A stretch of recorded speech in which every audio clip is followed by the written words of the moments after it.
Jesus Christus spricht, wo 2 oder 3 versammelt sind in meinem Namen, da bin ich mitten unter ihnen. Ganz herzlich willkommen zu unserem Gottesdienst. Wir sind zwar leider nicht als viele in einer Kirche, in einem großen Raum zusammen, aber wir haben Gemeinschaft durch Jesus Christus, das hat er versprochen. In diesen schweren Zeiten durch Corona müssen wir das so machen. Ich wünsche euch allen einen gesegneten und fröhlichen Gottesdienst, wo dieser lebendige Gott eure Herzen bewegt und anrührt. Wir wollen und dürfen miteinander beten.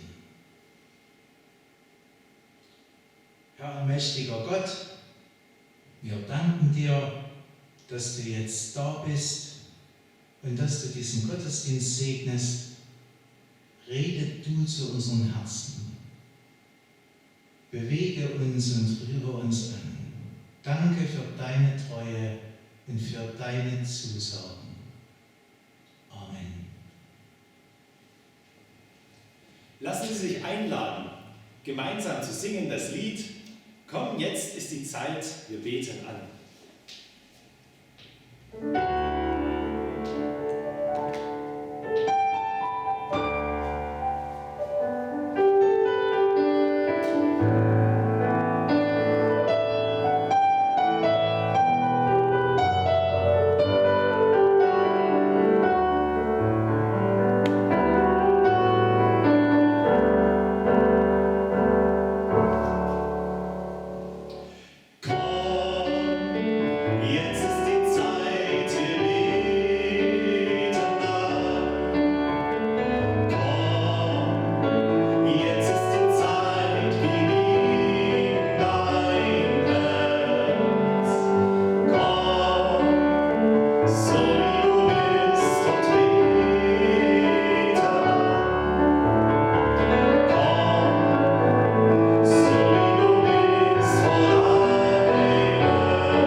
Jesus sagt, ihr habt gehört, dass zu den Alten gesagt ist, du sollst nicht töten. Wer aber tötet, der soll des Gerichts schuldig sein. Ich aber sage euch, wer mit seinem Bruder zürnt, der ist des Gerichts schuldig. Wer aber zu seinem Bruder sagt, du nichts nützt, der ist des Hohen Rates schuldig. Wer aber sagt, du Narr, der ist des höllischen Feuers schuldig. Wir antworten auf das gehörte Wort Gottes mit dem Bekenntnis unseres Glaubens und dazu singen wir, ich glaube an den Vater im Himmel.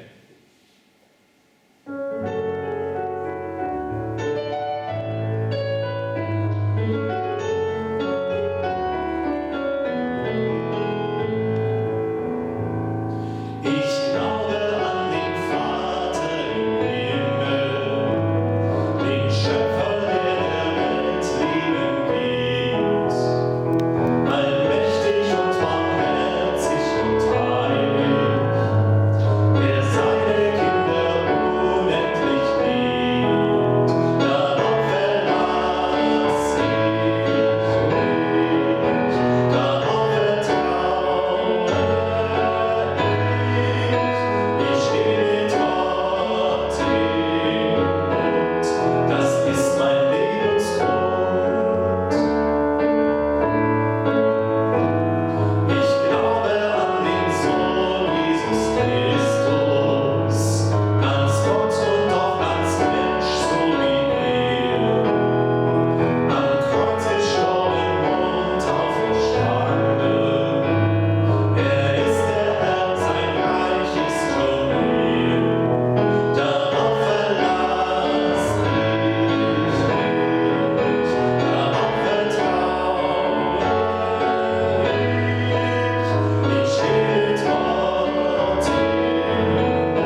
Ihr Lieben, jedes Wort auf die Goldwaage legen.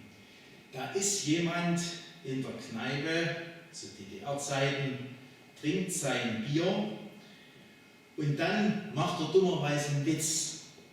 Er sagt zu den anderen, die da sitzen, was ist der Unterschied zwischen dem Bier und Erich Honecker? Das Bier ist flüssig und Erich Honecker ist überflüssig. Da sind Leute von der Stasi mit da, die nehmen ihn deshalb mit. Also das war ja so, dass Diktatoren keinen Spaß verstehen. Ich habe einen Freund, dessen Vater war wirklich Monate im Gefängnis wegen erzählenspolitischer Witze. Er sitzt seine Zeit ab, kommt zurück, geht wieder in diese Kneipe und dann wollen die von der Stasi prüfen, ob er was gelernt hat. Und mitten so irgendwann fragen sie ihn, was ist denn der Unterschied, sagen wir mal, zwischen einem Esel und einem Erich Honecker? Und da sagt er drauf, also ich mache keine Unterschiede mehr.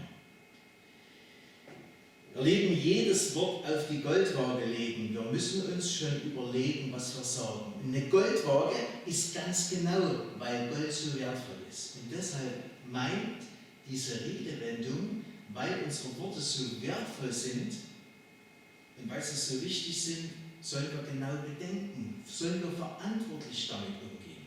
Das ist übrigens eine antike Redewendung und Luther hat bei der Übersetzung einer Textstelle aus dem Apokryphen auf diese Redewendung zurückgegriffen und so ist die dann in unsere Umgangssprache gekommen.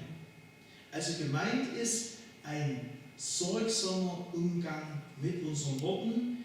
Es wird aber auch manches Mal negativ verwendet, so in dem Sinn, übertreib nur mal nicht und leg mal nicht jedes Wort auf die Goldwaage. Noch was zu den Apokryphen.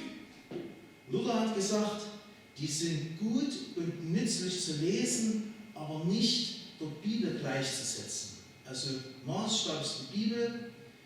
Viele Apokryphen haben aber eine große Nähe zur Bibel und unterstreichen das in der Bibel gesagt. Und das trifft auch auf unser Wort zu. Jedes Wort auf die Goldwaage legen. Erstens, Worte können viel bewirken, anrichten und so weiter. Also unser Reden ist sehr oft ein Thema in der Bibel.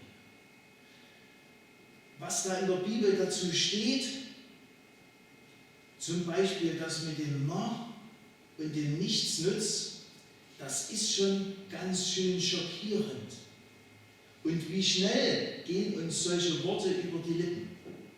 Jakobusbrief heißt es mal, Kapitel 3, so ist auch die Zunge ein kleines Teil und rechnet sich große Dinge zu. Siehe, ein kleines Feuer, welch einen Wald zündet an, auch die Zunge ist ein Feuer, eine Welt voll Ungerechtigkeit ist die Zunge. Unter unseren Gliedern, sie befleckt den ganzen Leib und setzt das ganze Leben in Brand und ist selbst von der Hölle entzündet. Also Worte können viel Schlimmes anrichten.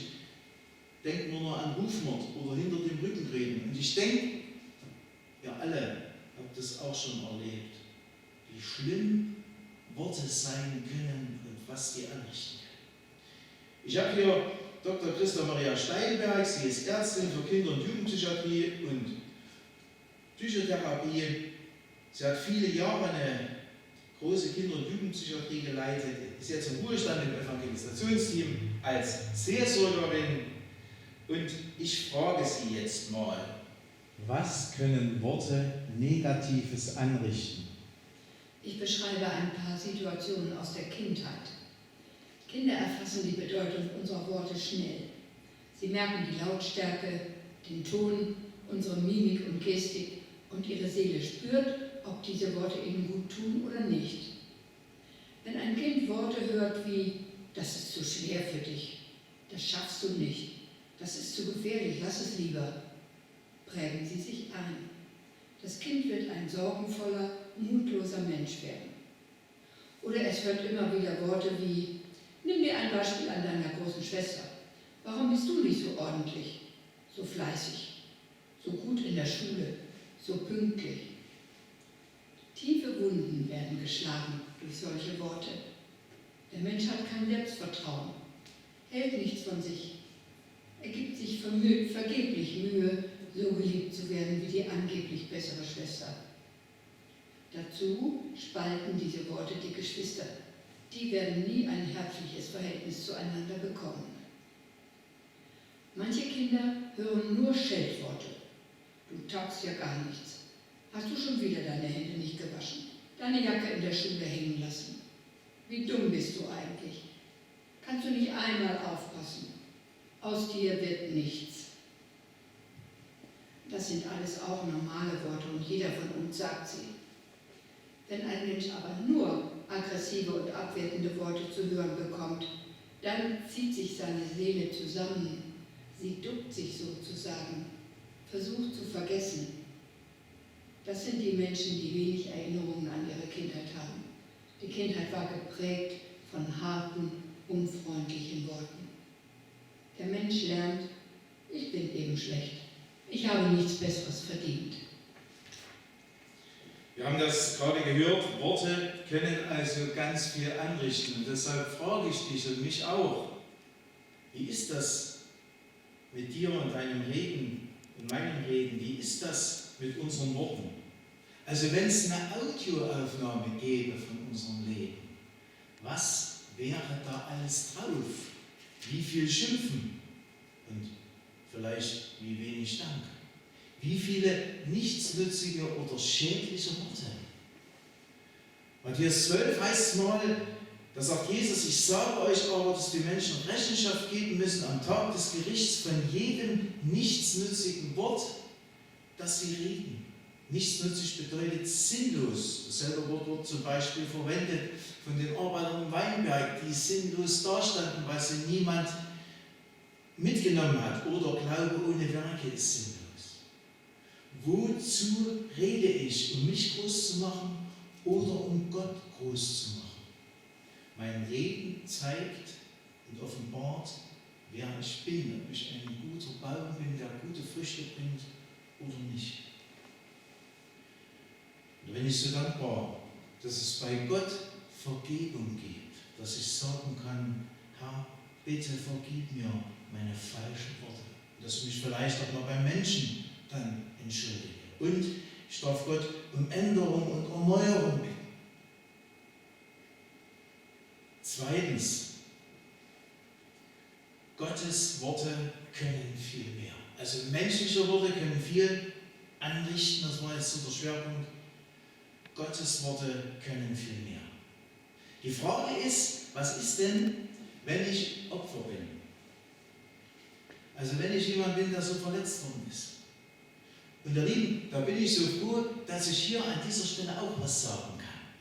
Die Bibel berichtet an einer anderen Stelle von einem Hauptmann, in der herodianischen Armee war der befehligte 100 Mann, also so ein Kompaniechef, der war noch nicht offiziell Jude, der gehörte noch nicht offiziell dazu, aber der hielt sich zu dem lebendigen Gott. Der betete zu ihm und der vertraute ihm.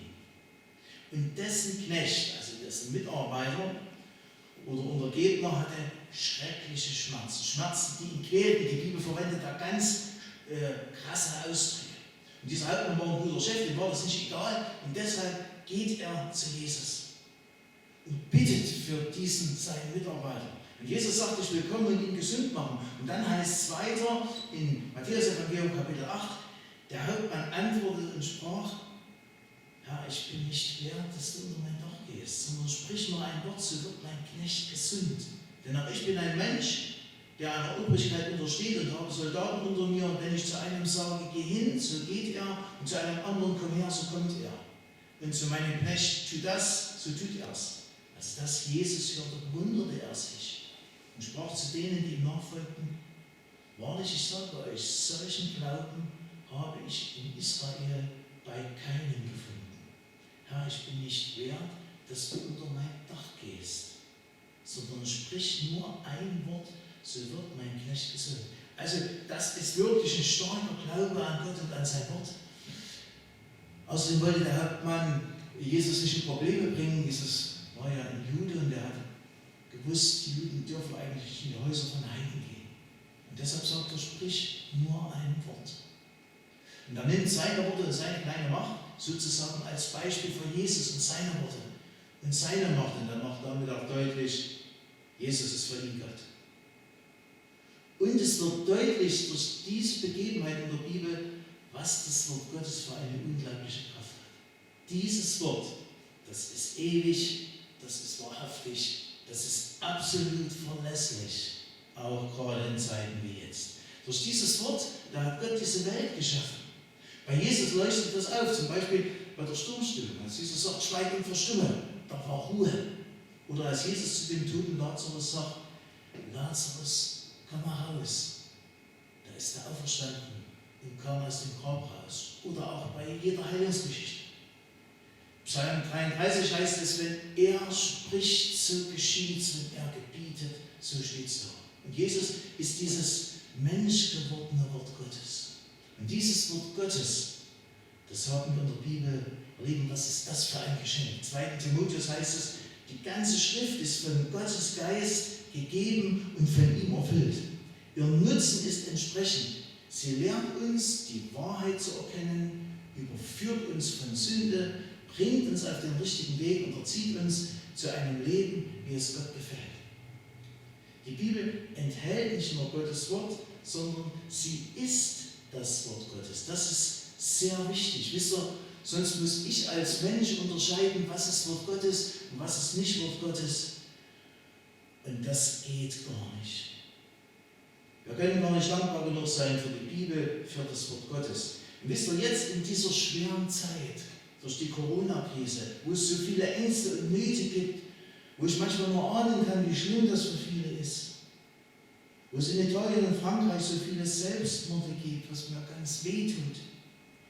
Gerade jetzt, ihr Lieben, lasst uns Bibel lesen. Nutzt die Zeit, die manche von uns jetzt auch mehr haben, und lest im Wort Gottes. Das ist das Beste, was wir in unserer Zeit tun können. Und macht es jeden Tag, so wie wir auch jeden Tag essen. Ihr Lieben, in diesem Wort zu lesen, sich in dieses Wort zu vertiefen, die Verheißungen zu nehmen, das ist eine Riesenchance. Umgedreht bestehen wir uns selbst, wenn wir diese Chance nicht nutzen. Ich kann da noch sagen, Herr, bitte vergib mir, wo ich das übersehen habe, wo ich mir dafür nicht genügend Zeit genommen habe. Und ich möchte noch was sagen. Kein Buch auf dieser Welt, ihr Lieben, tröstet so wie die Bibel, wie das Wort Gottes. Unsere Geschichte in der Bibel, die geht so weiter, dass Jesus dann tatsächlich dort nicht hingeht und diesen Knecht heilt. Und das kann Jesus bis heute, das haben wir auch in unserer Gemeinde erlebt, auch wenn er es nicht bei allen Kranken macht. Und wenn er körperlich heilen kann, dann auch seelisch. Das ist die große Hoffnung für die vielen, die solche verletzenden und krankmachenden Worte und Sätze hören mussten. Er heilt, die zerbrochenen Herzens sind und verbindet ihre Wunden. So heißt es im Psalm 147. Was ist das für ein Wunder? Ich frage jetzt nochmal die Dr. Christa Maria Steinberg. Wie können solche Wunden geheilt werden? Durch gute Lebenserfahrungen, durch Angenommenwerden, manchmal durch Psychotherapie und vor allem natürlich, weil Gott sagt, ich liebe dich. Mutlosen Leuten helfen Worte wie, das hast du toll gemacht, du hast es gewagt, du bist gut im Ausprobieren. Gut, wenn sie solche Worte gesagt bekommen und sie sich auch selber sagen. Sie trauen sich dann mehr zu, der Erfolg belohnt sie, sie werden stärker. Wer immer mit seiner fabelhaften Schwester verglichen wurde, kann im Leben erfahren, dass er selbst genauso gut ist wie die. Er sieht, dass die Eltern nicht recht hatten. Er sieht, dass Vergleiche immer hinken. Er sieht, dass er selbst Wunderbares zustande gebracht hat. Die abwertenden Worte aus der Kindheit stellen sich als Lügen heraus, verlieren ihre Macht. Der Mensch wird frei. Die beschimpften Menschen, deren Seele böse, hässliche Worte gespeichert hat, erfahren Heilung.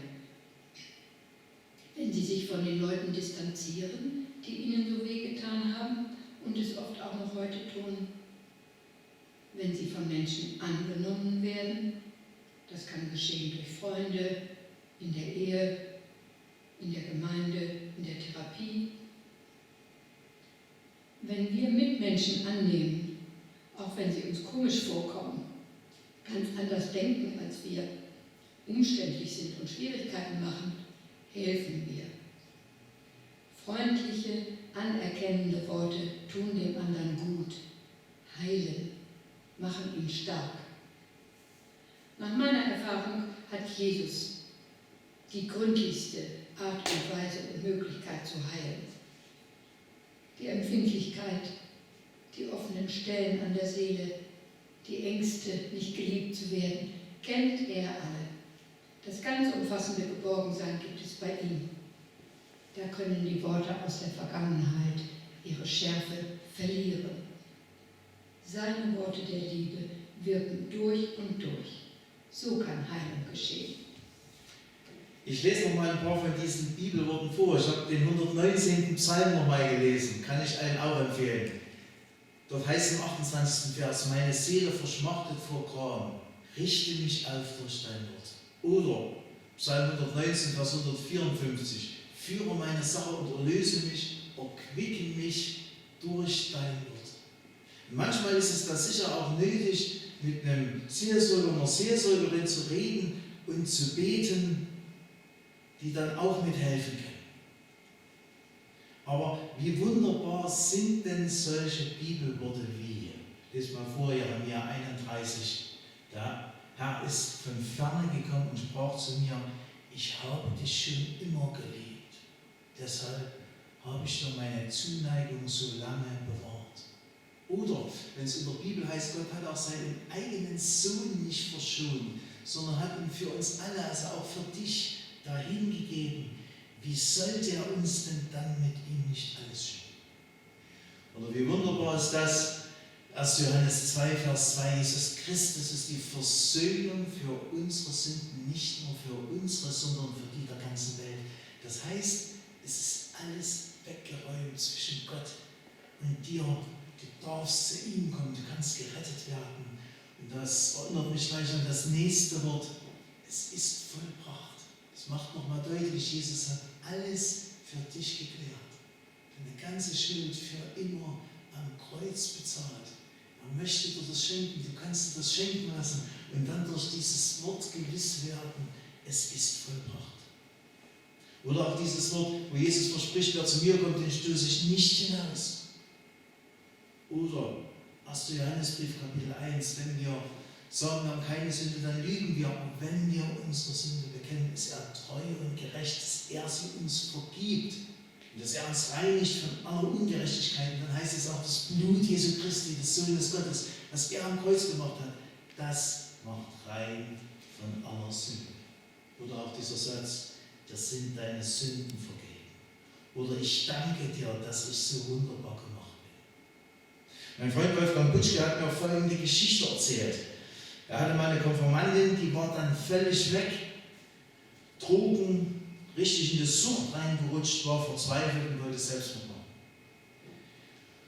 Und dann sucht sie sich einen Briefbogen, Papier für den Abschiedsbrief. Sie findet auch was und dann stellt sie fest, das war ihre Konfi-Urkunde. Und da steht ja da immer ein Bibelwort drauf. Und dieses Bibelwort, das hat sie so gepackt und so angerührt und so bewegt, dass sie keinen Selbstmord gemacht hat. Sie ist dann Christ geworden, hat das dann auch der Wolfgang Butschke erzählt und da haben sie beide vor Freude geweint. Das ging nicht schnell, das war ein langer Heilungsprozess, aber die Worte Gottes können das. Jesus kann das. Und da sind wir beim dritten und letzten: Nicht nur auf die Goldwaage legen, sondern weitergeben.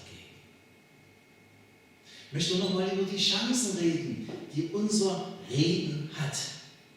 Im Epheserbrief Kapitel 4 heißt es: Lasst kein faules Geschwätz aus eurem Mund gehen, sondern redet, was gut ist, was erbaut und was notwendig ist, damit es Segen bringt denen, die es hören.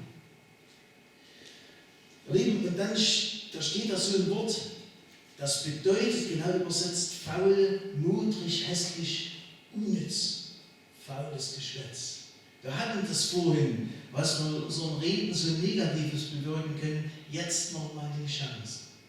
Also, zum Beispiel, jetzt in dieser Zeit, wo es so viele schlechte Nachrichten gibt, die lassen sich ja auch immer besser weitererzählen und weitergeben.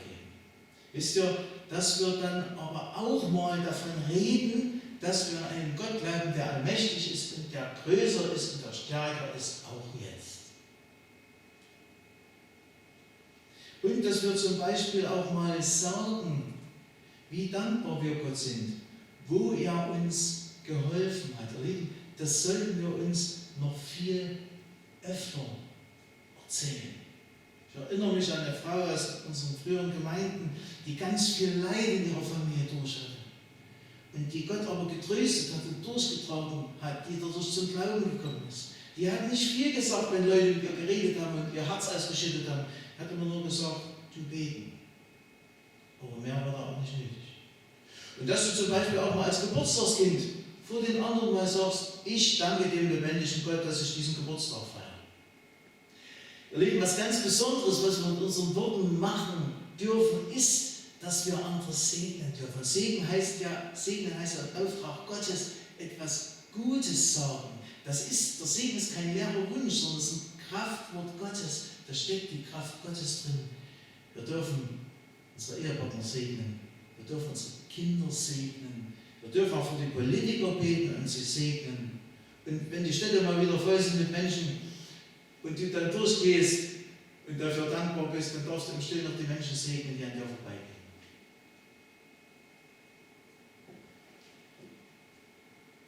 Ihr Lieben, das ist so gut. Oder auch anderen mal ein Bibelwort mitgeben.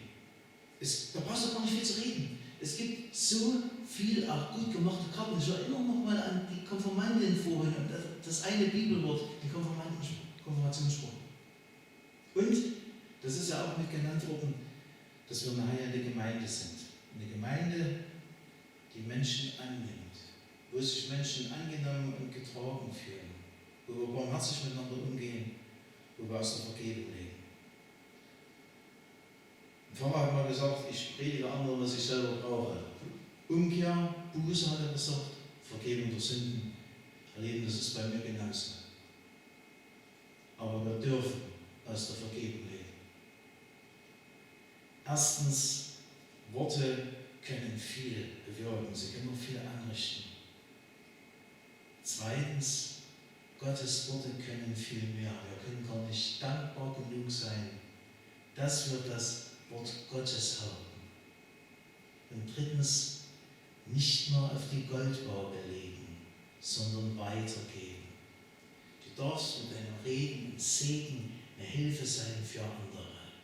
Und deshalb ist es so wichtig, jedes Wort auf die Goldwaage zu legen, sorgsam mit den Worten umzugehen und von dem zu nehmen und zu leben, der jedes Wort auf die Goldwaage gelegt hat, dessen Wort 7-mal durchläutert ist, aus dem Wort Gottes zu leben. Amen. Lassen Sie sich noch einmal einladen zum gemeinsamen Singen, dass dein Wort in meinem Herzen starke Wurzeln schlägt.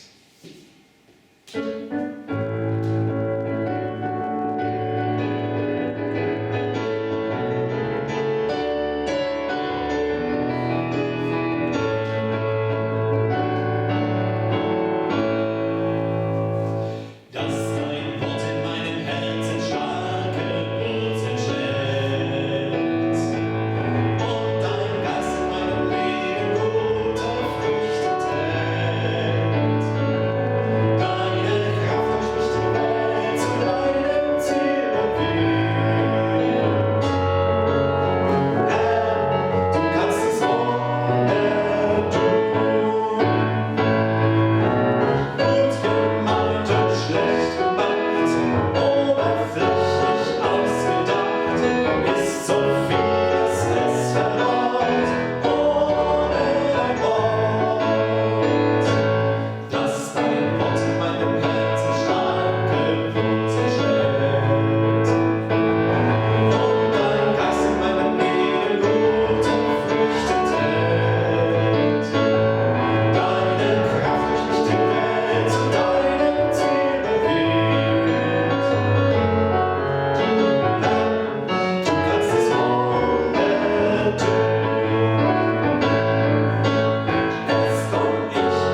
Gottes, die in Jesus Christus ist, unserem Herrn. Wir versuchen auch weiterhin für euch da zu sein. Wenn ihr Gespräch, Gebet braucht, dann ruft bitte an, besonders bei uns als Pfarrern. Wir wollen auch als Gemeinde für euch da sein, jetzt in dieser Zeit. Und nutzt diese Zeit zum Beten und zum Bibellesen, dann kann das sogar eine Chance werden. Dann kann Gott Segen wachsen lassen aus dieser schweren Zeit. Dankopfer für heute sind die Wasserhähne im Kindergarten. Die müssen ausgetauscht werden, die brauchen einen Verbrühschutz. Wer uns an dieser Stelle helfen will, der kann Geld überweisen auf unser Konto. Das könnt ihr alles im Internet sehen mit dem Verweis Wasserhähne Kindergarten. Wir wollen noch einmal gemeinsam singen. Über alle Welt bist du der Herr.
Allmächtiger Gott, danke, dass wir mit unserem Gebet jetzt zu dir kommen dürfen.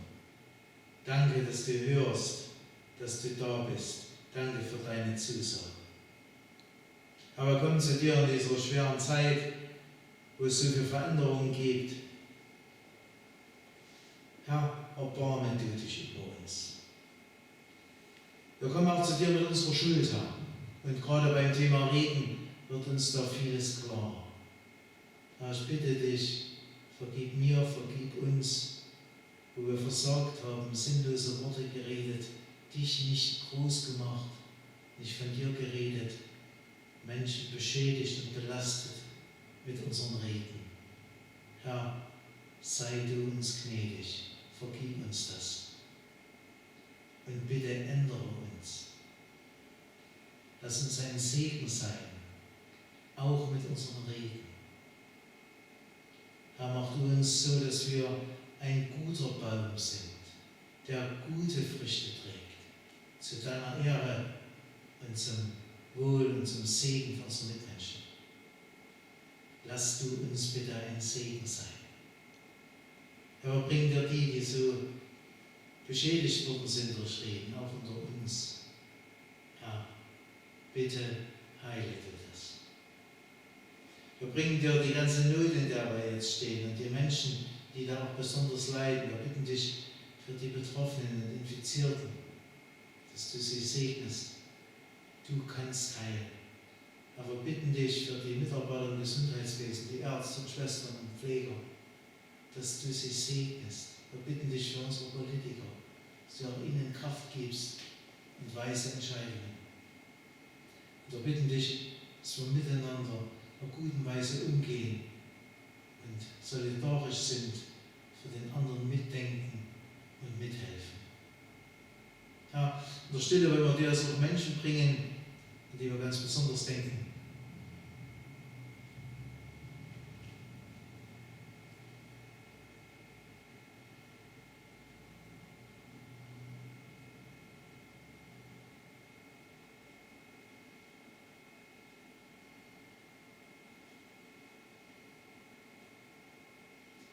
Herr, segne du sie bitte. Und wir wollen dir danken, dass wir dein Wort haben. Aber wenn ich bitten, hilf uns darauf zu vertrauen. Stärke uns durch dein Wort und stärke auch unseren Glauben durch dein Wort und hilf, dass wir uns Zeit nehmen, in deinem Wort zu lesen. Danke, dass dein Wort hält, was es verspricht. Danke für deine Zusagen und danke, dass du der ewige und treue Gott bist. Dich loben wir und dich preisen wir. Du hast alles in der Hand, auch wenn wir nicht verstehen, warum das jetzt passiert. Dir, Jesus, gehört alle Ehre und dich beten wir an. Und gemeinsam wollen wir beten mit den Worten, die du uns gelehrt hast.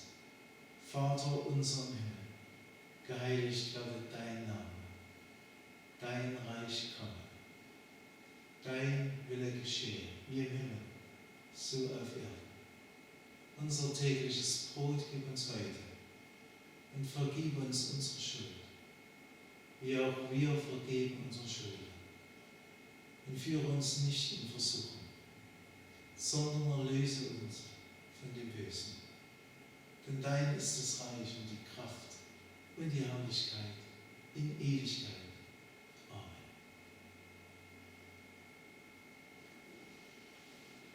Der Herr segne dich und behüte dich. Der lässt sein Angesicht über dir leuchten und sei dir gnädig. Der Herr erhebe sein Angesicht auf dich und gebe dir seinen Frieden. Amen.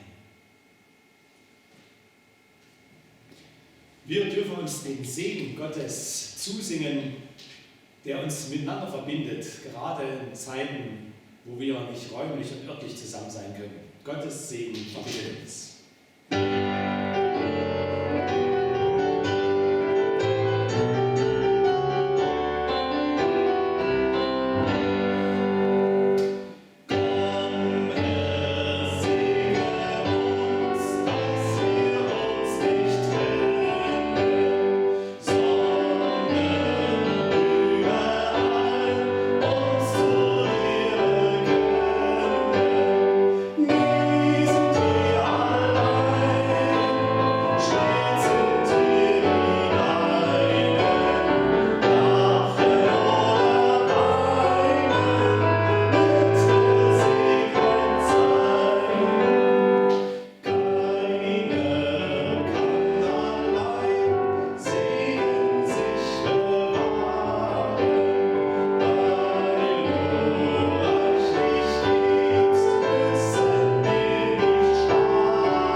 Herzlichen Dank, dass ihr mit dabei wart. Auf Wiedersehen und auf Wiederhören. So da will und wir leben nächste Woche wieder von dieser Stelle. Bleibt alle behütet, seid Gott befohlen.